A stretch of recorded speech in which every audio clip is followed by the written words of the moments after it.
शरणं त्रिगुणात्मका त्रिगुणातीता त्रिभुवनपालक तव शरणं दत्तात्रेय तव शरणं दत्तन्नाथ तव शरणं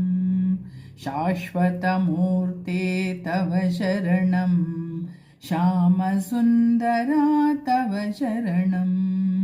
शेषाभरणा शेषभूषण शेषशायिये तव चरणं